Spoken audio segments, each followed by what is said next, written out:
I might be in the minority here, but I have such a soft spot for Dewgong, so let's see how it fares. It's no coincidence that the Dewgong line was one of the first lines I chose to run here on the channel. I have genuinely liked this line for many years. It's simple but very effective. Now this is not a like-for-like comparison because we're starting fully evolved as a Dewgong, but our original Seal challenge got a final time of 2 hours and 17 seconds. I can absolutely guarantee we are going to demolish that time with Dewgong today, but we have a long way to go until we get to the red fight. So let's start off by taking a look at the stats of our Dewgong. We are level 5 with 24 HP. We are of course holding a berry and our 3 moves are Headbutt, Growl and Aurora Beam. We've got 13 in attack, 14 in defense, 13 in special attack, 16 in special defense and 13 in speed. Those are the stats we're running with for the start of the challenge. Let's get the graphics up and the challenge underway. As always, I'll show you the very first encounter we have with a wild Pokemon, and it is a poor Pidgey. Aurora Beam is a one-shot, we knock it out, so let's take on the first rival battle. Now, we're going to be giving the rival the Totodile line in this challenge, and that's just because we've got something super effective for the Cyndaquil line and the Chikorita line. Headbutt makes light work of Totodile though, so it really is moot for this first battle, and we'll make our way towards our first gym together. This is Falkner's Flying-type gym, and he's leading with Pidgey. We've got Aurora Beam, we've got fantastic special attack, it's 2 one-shots, and we say Falkner, give us your badge. Zephyr badge in 636, including Sprout Tower.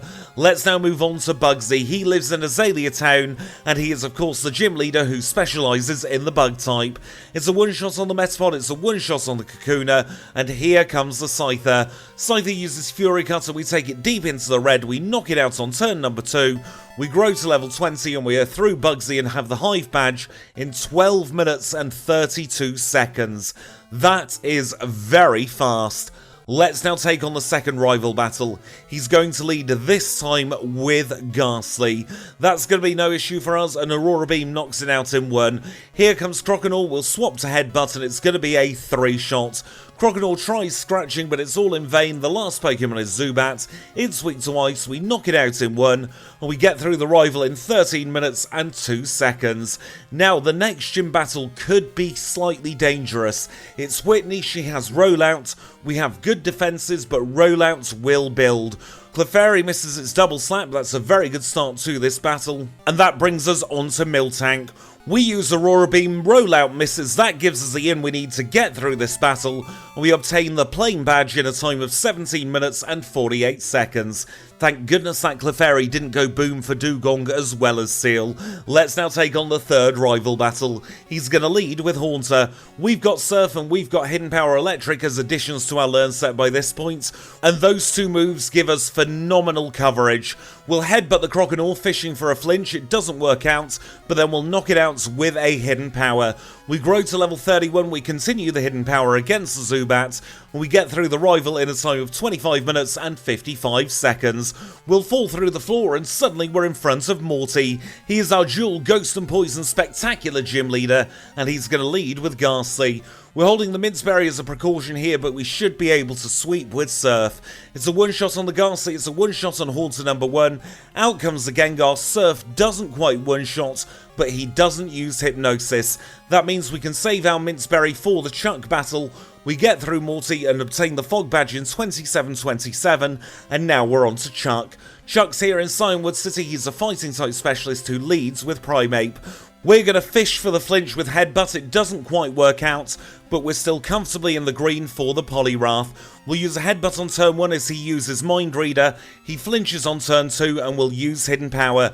Dynamic Punch hits us very hard, but we break through the confusion. We grow to level 35 and we defeat Chuck in a time of 30 minutes and 2 seconds. It stands to reason to do Jasmine next. She's a steel type specialist with no special defense whatsoever. Magnemite's a one-shot, the other Magnemite's a one-shot. Here comes Steelix, we'll use Surf, it's super effective, we knock it out. We grow to level 36 and we defeat Jasmine. Mineral badge in a time of 32 minutes and 9 seconds. Our 7th gym leader is Price. He's an ice type specialist just like us and he leads with Seal. We have hidden power, he doesn't have that luxury, so that makes this battle incredibly easy. We'll use hidden power against the seal and the Dewgong, the Piloswine comes out, we swap to Surf, it's super effective, we knock it out and grow to level 39. That's price done and the Glacier badge obtained in 36 minutes and 35 seconds. Let's now take a trip underground to the 4th and penultimate rival battle. This time he's going to lead with Golbat. We'll use Aurora Beam, it's going to be a one-shot and we need to deplete some Aurora Beam PP. We'll swap to Surf and the Magnemite, we knock it out, and the third Pokemon is Haunter. We'll continue using Surf as the Sneasel Pleasel comes out. It isn't quite a one-shot, but we are able to knock it out on turn number 2. That gives us the experience to grow to level 43, and at 43 we say goodbye to Aurora Beam and hello to Ice Beam in its place. We'll use Hidden Power against the Feraligatr, that's going to be a 2-shot, it cannot touch us, and that's the penultimate rival done in 42 minutes and 57 seconds. A few minutes later we end up in front of Claire, she's a Dragon-type specialist who leads with Dragonair, and please spare a thought for poor old Claire in this battle. There is not a thing she can do. We'll one-shot all 3 of her Dragonair, and then we've got an Ice Beam spare and a Hidden Power for the Kingdra. We were playing it risky by only going in with 1 PP, but Smokescreen meant nothing. We defeat Claire first try in 49 minutes and 48 seconds. We have another sub 50 minutes Claire. They are not common occurrences, but they are getting much more frequent. Let's take on the rival for one last time. Sneasel's a critical hit as we grow to level 50. We'll use Surf on the Magneton, it goes down in one shot as it always has done in this challenge. It's a one shot on Haunter as well. Kadabra comes out to play, we'll use Return, we knock it out in 1, and the penultimate Pokemon is Feraligatr. We'll use Hidden Power against the Feraligatr, once again it's a 2-shot, as Slash deals negligible damage, and then we'll finish off Golbat with a single Ice Beam. That is the rival, all done for another challenge in 52 minutes and 42 seconds, and with that, we're at the Pokemon League. So we will say thank you to the HM friends, it's a big thank you to Kenya, to Abra, to Psyduck, and merci to Paris. You get yourselves some well-deserved rest while Dewgong prepares to take on the Pokemon League. We'll heal up and buy our 4 full restores, and now let's take a look at our stats before we go into the league. We are level 50 and this time we have 172 HP. We're holding the Nevermelt Ice with Ice Beam, Return, Hidden Power, Electric and Surf. 109 in attack, 121 in defense, 112 in special attack, 137 in special defense and 106 in speed. Those of course are the out of battle stats. We'll get a big buff in battle as we'll see now against Will. He's our first league member, a psychic type specialist who leads with Xatu that's already fainted. We grow to level 51, out comes Jinx. We'll use Return, she goes away, and here comes Executor. As you'd expect, Ice Beam's a one-shot so we can turn our attention instead to the Slowbro. We use Hidden Power, we critical hit, we knock it out in 1. The last Pokemon is another Xatu, Ice Beam super effective. We defeat that in 1 attempt as well. And we get Damageless Will in a time of 53.55. Let's move on to Koga, the Poison type specialist who leads with Ariados. Ice Beam's a one-shot on the Ariados, out comes Venomoth and Ice Beam is also a one-shot on that as well. We grow to level 52 and here comes the Fortress. We swap to Surf and it's not quite a one-hit, but we knock it out in 2. Up third is Muck.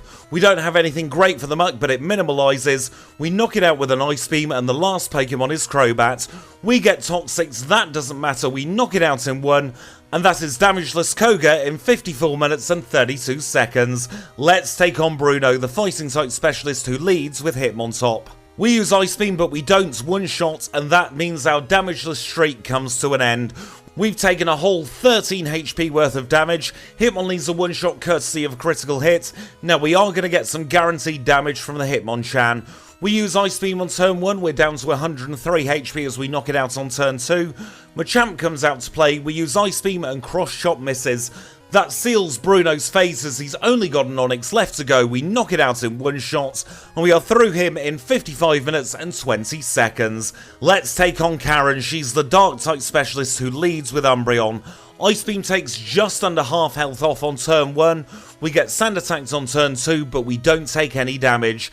Ice Beam connects against the Vileplume, and here comes Gengar. Ice Beam misses on turn number 1. She licks us, but she doesn't paralyze us. We knock it out on turn 2 and the next Pokemon is Houndoom. Surf hits first time, so it is all over for Karen. Even if we missed this Murkrow several times in a row, it wouldn't knock us out, but we hit first time to defeat Karen in 56 minutes and 6 seconds. There's now only one obstacle between us and the Hall of Fame. It's time for Lance the Liar with the Flyers, who leads with Gyarados. We'll use Hidden Power, it's a guaranteed one-shot, so he sends out his first level 47 Dragonite. That's a one-shot with Ice Beam, it's quad weak, so he sends out his second level 47. Once again it's a one-shot, so he's going to send out Scarodactyl next. Rock Slide hits for huge damage with a crit, but we hit even harder back with Ice Beam. We'll swap to Surf for the Charizard, that's an easy one-shot. There's only one Dragonite left to go. Ice Beam's quad super effective, we knock it out, and we defeat Lance in a time of 56 minutes and 54 seconds. And that means our final Hall of Fame time is 57 minutes and 10 seconds. Dewgong has had an incredibly strong start to this challenge, but that could all change. There's another 8 gym badges plus the red fight left to come, so don't you dare go anywhere. Kanto is next. And we rejoin the action here in Vermilion City, where the first thing we do in Kanto is the last thing we do in Johto. We're going to get another rare candy, this time from the chairman of the Pokemon Fan Club. And with that safely tucked away in our bag for another run, I am more than pleased to announce that Dewgong is very capable of taking on our standard Cantonian routing.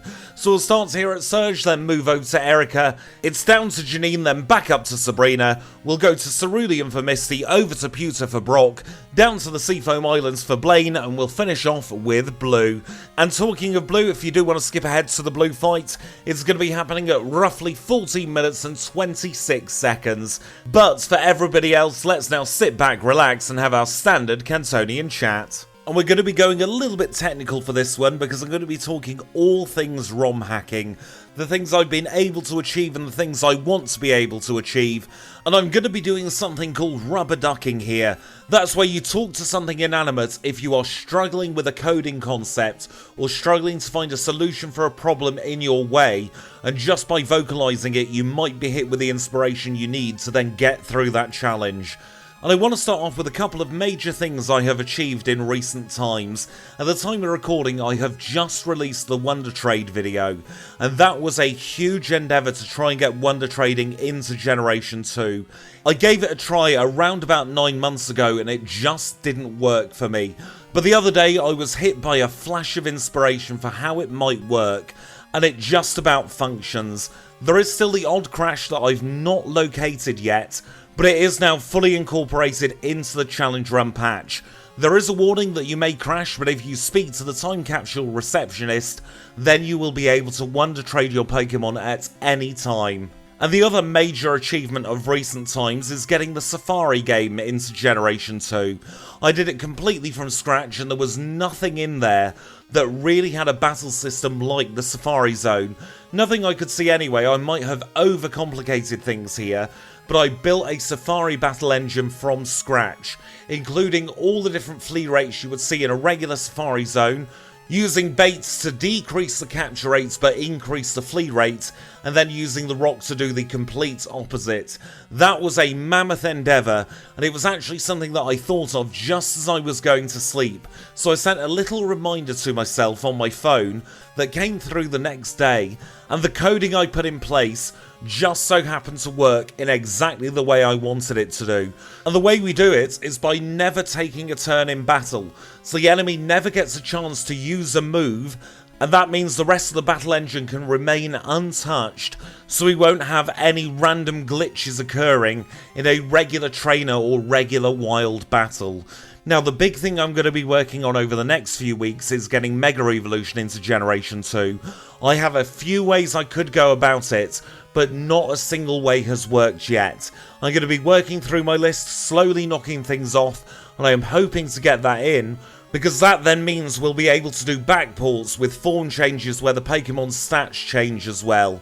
Leave it with me, I'm sure I'll come up with something, but for now we do need to rejoin the action here at Blue. Blue is our final gym leader of the Challenger Mixed Site Specialist who leads with Pidgeot. We'll use Ice Beam on the Pidgeot, it's a nice and easy one-shot to get us started. Alakazam comes out, we'll use Ice Beam against that. We freeze it, so that means Reflect does not come into play. We grow to level 63 and we'll Surf against the Rhydon. That's quite weak to Surf, so it goes down in 1, and here comes Gyarados. We're still using Hidden Power Electric at this point. It's not strong enough to one-shot first try, but he gets caught in a healing loop and we knock it out on turn number 2. Executor's next, we've got Ice Beam for that, that's an easy one-shot. That just leaves Arcanine left to go. We'll use Surf, we knock it out in 1, and we defeat Blue on our first try in 1:11:28, and we have 0 resets all the way up till Red. That is something not too common here on the channel. I don't think we're going to finish with 0 resets, but we'll see how we get on. This is Red who leads with Pikachu. We don't outspeed the Pikachu and we don't one-shot the Pikachu. That is not a good start. We get Red caught in a bit of a healing loop, but he does have the speed advantage. Thunder hits us hard, we get paralysed, we're going to take a reset and use some rare candies. Up to level 67 we go, let's try again.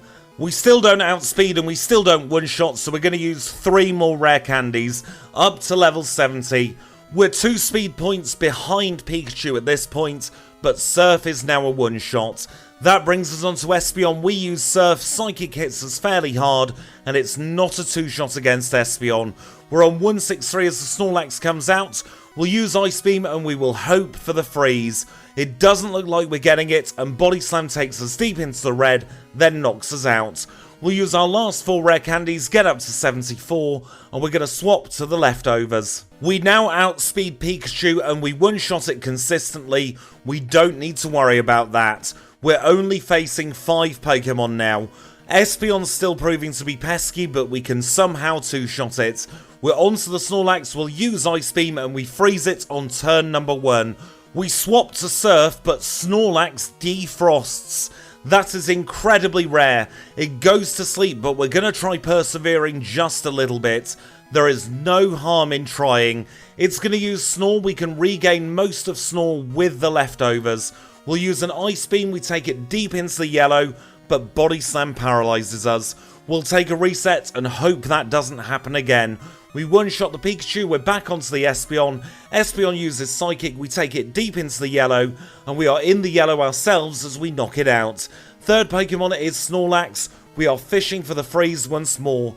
We don't freeze it on turns 1 and 2, he uses Amnesia, then Body Slams. We don't get paralysed, and we freeze it on turn number 3. With how low our HP is, I am very glad he set up an Amnesia. That means we could stall a little bit and get back into the greed for the Venusaur. We know that Venusaur's going to be nice and easy. It'll take in Sunlight on turn 1, that gives us a free healing turn, and we get another healing turn for the Blastoise.